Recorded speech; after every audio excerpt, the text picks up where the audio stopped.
আসসালামু আলাইকুম ওয়া রাহমাতুল্লাহ। আলহামদুলিল্লাহি রাব্বিল আলামিন ওয়াস সালাতু ওয়াস সালামু আলা রাসূলিহিল কারীম ওয়া আলা আলিহি ওয়া সাহবিহি ওয়া আহলি বাইতি আজমাইন। বাংলাদেশ জামাত ইসলামী ঢাকা মহানগরীর দক্ষিণ শাখা কর্তৃক আয়োজিত প্রিয় বাংলাদেশের ৫৪তম স্বাধীনতা দিবসের প্রাক্কালে বিজয় মিছিল পূর্ব এই সমাবেশের সম্মানিত সভাপতি, মহানগরী দক্ষিণের সম্মানিত আমির, কেন্দ্রীয় নির্বাহী পরিষদের অন্যতম সদস্য জননেতা জনাব নুরুল ইসলাম বুলবুল, মঞ্চে বসা বাংলাদেশ জামাত ইসলামীর অন্যতম নির্বাহী পরিষদ সদস্য বিশিষ্ট আলেমে দ্বীন জনাব AHM আব্দুল হালিম, মঞ্চে বসা মহানগরীর সম্মানিত নেতৃবৃন্দ, আমার সামনে উপস্থিত বাংলাদেশের লাল সবুজ পতাকা মাথায় নিয়ে আজকে যারা হাজির হয়েছেন প্রিয় জনগণ, আমি আপনাদের সকলকে বিজয় দিবসের শুভেচ্ছা জানাচ্ছি ওই সমস্ত ভাই বোনদেরকে যারা শুধু দেশে নয় বিদেশে থেকে আমাদের হারিয়ে যাওয়া, ছিনতাই হয়ে যাওয়া এই বিজয়কে ফিরিয়ে এনে জনগণের কাছে উপহার দেওয়ার জন্য সমান তালে ৫৪টি বছর বিশেষভাবে গত ১৫.৫ বছর লড়াই করেছেন। আমি সমস্ত যোদ্ধাদেরকে আজকে বিজয় দিবসের শুভেচ্ছা জানাচ্ছি,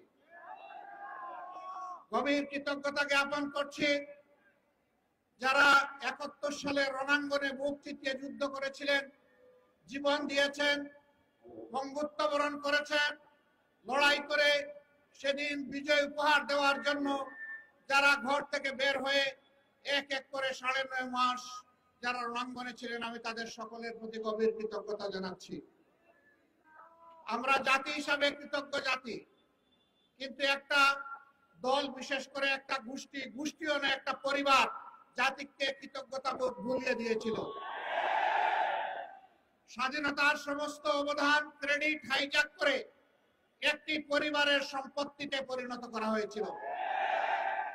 বাংলাদেশকে তারা তাদের জমিদারি মনে করে নিয়েছিল, জনগণকে তারা তাদের প্রজা এবং ভাড়াটিয়া বানিয়েছিল, আমাদের সন্তানদের মুখের গ্রাস কেড়ে নিয়েছিল, মেধাকে পায়ের তলে দলন করে ক্যাডার ভিত্তিক বাংলাদেশে গঠন করার চেষ্টা করেছিল। সম্মানিত ভাই ও বন্ধুগণ, এরকম একটি বিজয় দিবস আজকে জনগণের মাথায় মাথায় লাল এবং সবুজের টুপি।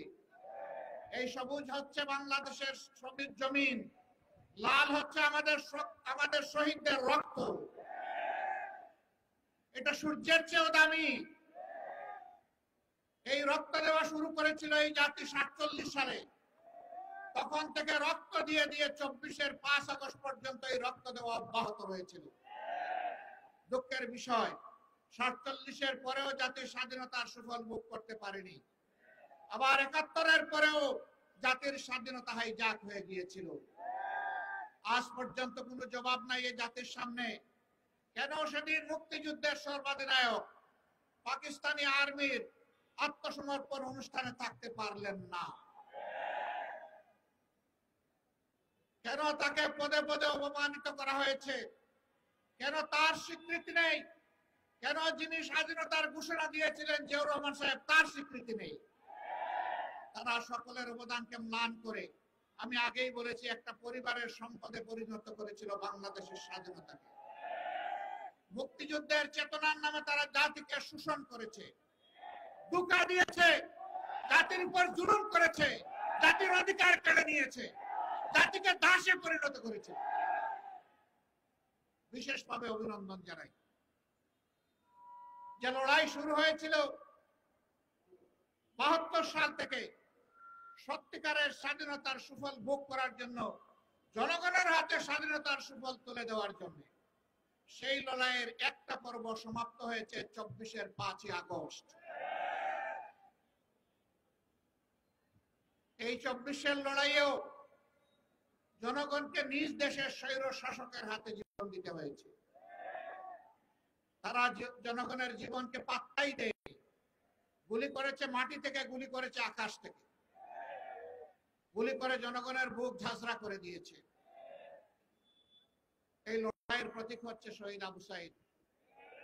হাতের মধ্যে কোনো আগ্নেয়াস্ত্র ছিল না, বোমা ছিল না, ককটেল ছিল না, খালি হাতে আরেক হাতে রাবারের একটা স্টিক নিয়ে এসে দাঁড়িয়েছিল।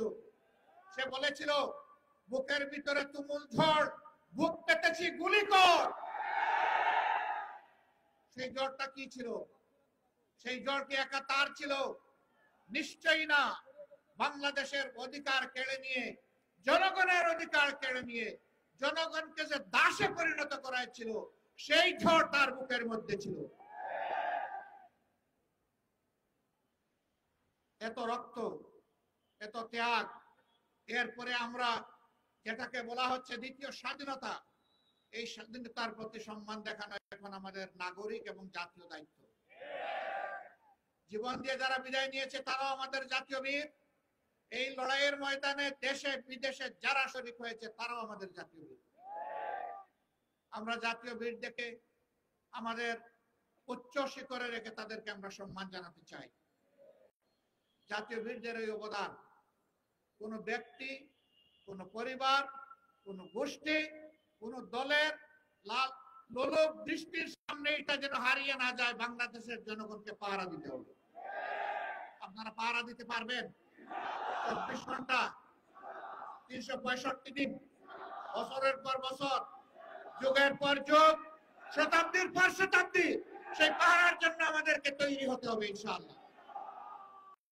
আজকের এই র্যালি থেকে আমরা জানিয়ে দিতে চাই, বারবার বুকে রক্ত দিয়ে যে জাতির স্বাধীনতা আনতে পারে, সেই জাতির সন্তানেরা আর এই স্বাধীনতা কাউকে আর ছিনতাই করতে দেবে না ইনশাআল্লাহ।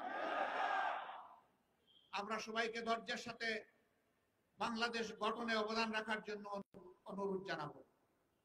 কাউকে যেন কোনো অস্থিরতা পেয়ে না বসে। আমরা পরিষ্কার বলে দিয়েছি, 15.5 বছরে কিছু আবর্জনা, কিছু জঞ্জাল তৈরি হয়েছে, সেই জঞ্জাল পরিষ্কার করতে হবে। নির্বাচনের সুষ্ঠু পরিবেশ নিশ্চিত করতে হবে। জনগণের ভোটার তালিকা শুদ্ধ এবং সুষ্ঠু করতে হবে। দেশের জনগণের করতে হবে, বিদেশে আমাদের প্রবাসীরা যারা আছে তাদেরও এই তালিকায় অন্তর্ভুক্ত করে আগামী নির্বাচন হবে ইনশাআল্লাহ। আমরা একজন নাগরিক ভোটার তালিকা থেকে বাদ পড়ুক, আমরা এটা চাই না। এর জন্য যা করা দরকার সরকারকে তাই করতে হবে। যে উদ্যোগ নেওয়া প্রয়োজন নির্বাচন কমিশনকে সেই উদ্যোগ নিতে হবে। এই উদ্যোগে আমরা কোনো ব্যতিক্রম, কোনো শিথিলতা আমরা বরদাস্ত করব না।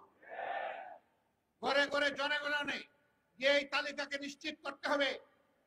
যারা চুরি করে ভুয়া ভোটার হয়েছে, একাধিক জায়গায় ভোটার হয়েছে, তাদেরকে এখান থেকে পাক সাফ করে ফেলতে হবে। যারা ধোঁকা দিয়ে একাধিক জায়গায় ভোটার হয়েছে, ওরা আদৌ ভোটারের যোগ্য কিনা সেই সিদ্ধান্ত নিতে হবে। সম্মানিত দেশবাসী, আজকে কথা বলার দিন নয়, আজকে আল্লাহ তাআলার শুকরিয়া আদায় করার দিন।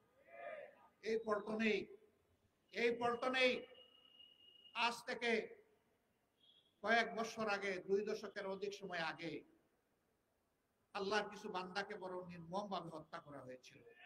এইরকম সময়ে, আজকে যে রকম সময়ে কথা বলছি, এইরকম সময়ে স্পষ্ট দিবালুকে 28 অক্টোবর 2006 সাল, নিশ্চয়ই জাতির স্মৃতি থেকে এটা হারিয়ে যায়নি। সেই দিন বাংলাদেশ পথ হারিয়েছিল। আবার এই বাংলাদেশের পথ খুঁজে পেতে আরো অনেক রক্ত দিতে হয়েছে। কি অপরাধ ছিল আমাদের সেই বন্ধুদের, ভাইদের? তাদের কোনো অপরাধের কথা আজ পর্যন্ত কেউ বলতে পারলো না। নিরপরাধ এই মানুষগুলোকে পিটিয়ে শুধু হত্যাই করা হলো না, তাদের নিতর দহর উপর উঠে তারা লাফালাফি, নাচানাচি করেছিল। এরা কি মানুষ না পশু? না, এরা পশু নয়। আল্লাহ তাআলার ভাষায় এরা পশুর চাইতে নিকৃষ্ট। কালানাম বালহুম আদাল্লু। আল্লাহ প্রথমে বলছেন বিবেক দিয়েছি, বিবেক অনুযায়ী কাজ করে নাই। আল্লাহ বলছেন এরা পশু।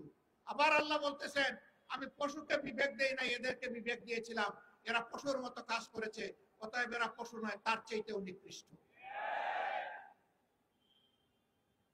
একজন আক্রাসী মাফিয়া মাদারের নির্দেশে সেদিন লগি বইটা নিয়ে তার গুন্ডারা রাস্তায় নেমেছিল। তারাই তার নির্দেশে হত্যা করেছিল। এই মজলুম পরিবারগুলো সেদিন বিচার চেয়েছিল, আদালতে বিচার দায়ের হয়েছিল, কিন্তু ক্ষমতার গরমে সেই বিচার তারা খেয়ে ফেলেছে। আমরা কথা দিচ্ছি এই বিচার আবার ফিরিয়ে আনা হবে ইনশাআল্লাহ। বাংলার জমিনে আবার তাদের বিচার হবে ইনশাআল্লাহ। এর পরবর্তী পর্যায়ে শাহবাগীদের দাবিতে যাদেরকে হত্যা করা হয়েছে, খুন করা হয়েছে, তাদেরও বিচার আবার ফিরিয়ে আনা হবে ইনশাআল্লাহ। আর যে সমস্ত শাহবাগীরা সেদিন বাংলাদেশকে চ্যালেঞ্জ করে পাল্টা সরকার গঠন করেছিল, জনগণ তাদেরও বিচার চায়। অবাক, এক দেশে দুই সরকার, এক সরকার বসে আছে পার্লামেন্টে, আরেক সরকার বসে আছে শাহবাগে। পার্লামেন্টের সরকারের কথায় জাতীয় পতাকা উঠে না, নামে না। শাহবাগের সরকারের, ভুয়া সরকারের কথায় পতাকা উঠে আর নামে। সেদিন আমরা দেখি একবার নয়, দুবার নয়, একদিন নয়, দুদিন নয়, এক সপ্তাহ নয়, 2 সপ্তাহ নয়, মাসের পর মাস রাষ্ট্রীয় পৃষ্ঠপোষকতায় সেই সন্ত্রাস চালিয়ে দেওয়া হয়েছে। বাংলাদেশ তুমি সাক্ষী, বিশ্ব তুমি সাক্ষী। আমরা অন্যায়ের কাছে মাথা নত করিনি, আমরা অন্যায়ের কাছে মাথা নত করব না ইনশাআল্লাহ। আমরা প্রিয় দেশের স্বাধীনতা, সার্বভৌমত্ব কোন আগ্রাসী, কোন হেজিমনিস্টদের কাছে আমরা বিক্রি করব না, করতে দিব না ইনশাআল্লাহ। যারা বিক্রি করেছিল আজকে তারা পালিয়ে গিয়ে ওখানেই আশ্রয় নিয়েছে। তারা এদেশকে নিজের দেশ মনে করতো না, কারণ এদেশে তাদের বাচ্চা কাচ্চা বসবাস করতো না। তাদের বাচ্চা কাচ্চাকে নীরবে অন্য দেশে পাঠিয়ে দিয়ে এই দেশকে তারা সন্ত্রাস কবলিত করে ত্রাসের মাধ্যমে এই দেশকে তারা শোষণ করেছিল। তারা মূলত প্রতিশোধ নিতে এসেছিল। আপনারা জানেন কিসের প্রতিশোধ? আমি জিজ্ঞেস করি, সেদিন আপনার পিতাকে কারা হত্যা করেছিল? যারা 71-এর রণাঙ্গনে বুক চিতিয়ে যুদ্ধ করেছিল, তাদের হাতে আপনার পিতাকে নিহত হতে হতো। আপনারাই জবাব খুঁজেন, এর জন্য দায়ী কারা? কারা সেদিন ব্যাংক লুটেরা ছিল? কারা সেদিন নৈব্য সৃষ্টি হওয়া বাংলাদেশকে তলাবিহীন জুড়িতে পরিণত করেছিল? কাদের নেতা বলেছিল ডাইনে যাদের দিকে তাকাই তারাও ছোট, বামে যাদের দিকে তাকাই ওরাও ছোট, সামনে যাদের দিকে তাকাই ওরাও ছোট, পেছনে যাদের দিকে তাকাই ওরাও ছোট? কাদের নেতা বলেছিলেন? কাদেরকে বলেছিলেন উদ্দেশ্য করে? সেই জবাব আজকে তাদেরকে খুঁজতে হবে। কাজেই প্রতিশোধ জনগণের উপর নয়, প্রতিশোধ নেন আপনাদের অপকর্ম সংগঠনকারীদের উপর। আশ্চর্য বিষয়, তারা বাংলাদেশটাকে টুকরা টুকরা করে, বিভক্ত করে, হানাহানি, হিংসার রাজত্ব কায়েম করে পালিয়ে গিয়ে এখনো বাংলাদেশকে তারা স্থির থাকতে দেন না। তারা মাঝে মধ্যে ফোনা তুলে ফুসফাস করার চেষ্টা করেন। যেই জাতি আপনাদেরকে উচিত শিক্ষা দিয়ে তাড়াতে পেরেছে, সেই জাতি আপনাদের ফোনাও একদম গুঁড়া করে দিতে পারে। এটা মনে রাখবেন। এই দেশে যোদ্ধা 2 লাখ 4 লাখ নয়, এই দেশে যোদ্ধা মিনিমাম 10 কোটি। এই 10 কোটি যোদ্ধার 20 কোটি হাত সদা প্রস্তুত যে কোনো ষড়যন্ত্র রুখে দেওয়ার জন্য। আমরা আল্লাহ তাআলার সাহায্য চাই, আমরা যেন অন্যায় এবং অসত্যের বিরুদ্ধে আপোষহীন লড়াই করতে পারি। প্রিয় দেশবাসী, আসুন আমরা আরেকবার অঙ্গীকার করি আজকের এই বিজয় দিবসে আমরা অবশ্যই দেশকে ভালোবাসবো। আমরা কারো তাবেদার বানাতে এই দেশকে দেব না, এবং কেউ তাবেদারি করতে আসলে তাকে আমরা ছাড় দেব না। এই অঙ্গীকারে আজকের এই বিজয় দিবস উদযাপিত হোক। আরেকবার আপনাদেরকে শুভেচ্ছা, বিজয় দিবসের মোবারকবাদ জানিয়ে দেশে প্রবাসে নিবাসে যারা আছেন সকলের প্রতি কৃতজ্ঞতা জানিয়ে আপনাদের সুস্বাস্থ্য কামনা করে প্রিয় বাংলাদেশ আল্লাহ তাআলা কিয়ামত পর্যন্ত দীর্ঘজীবী করুন সেই দোয়া করে বিদায় নিচ্ছি। আসসালামু আলাইকুম ওয়া রাহমাতুল্লাহি ওয়া বারাকাতুহু। সংগ্রামী ভাই